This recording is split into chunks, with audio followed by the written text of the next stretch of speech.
Earth-coat iron paint contains iron filings, which when overcoated with earth-coat rusting agent, it corrodes and it creates a rustic age finish. And now I'm going to be applying iron paint using only one brush, Hamilton's 75mm fiberglass brush.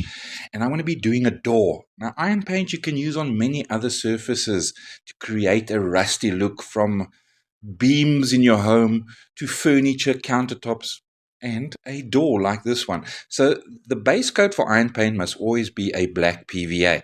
So I'm painting 2 coats of a black chalk paint on my door.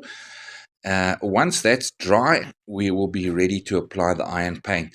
So a nice, I'm pointing out, I've got my drop sheet down to make sure there's no spills, the super soaker. So my black PVA all over my door, a nice coat. About 2-3 hours later, we're ready to apply a second coat of black chalk paint or a black PVA. That is the base coat. So Hamilton's fiberglass brush is a natural blonde bristle blend, and it's ideal for the application of all water and solvent-based paints, varnishes, resins, epoxies, and fiberglass. So it's the ideal brush for the application of earth-coat iron paint. Okay, so I've poured some of this into a 1 liter. The most important thing is to stir iron paint before use. Whether you buy it in a 1 liter or 5 liter, please stir it very, very well, as it has a lot of iron filings that settle to the bottom. So it must be very well stirred. Now we apply 1 coat of iron paint as you wish. Dab it on, stipple it on, brush it lightly, brush it thickly, brush it only in places, because the iron paint's only going to react wherever you put iron paint and the activator comes into contact with it. It will react. Once you spray activator on, if there's no iron paint in that area, nothing will happen. So only where you apply iron paint will it rust in combination with the activator.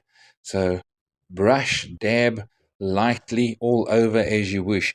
We let the first coat of iron paint, once I've applied it, I let that dry completely before applying a second coat in the same manner, and then we start spraying on our activator.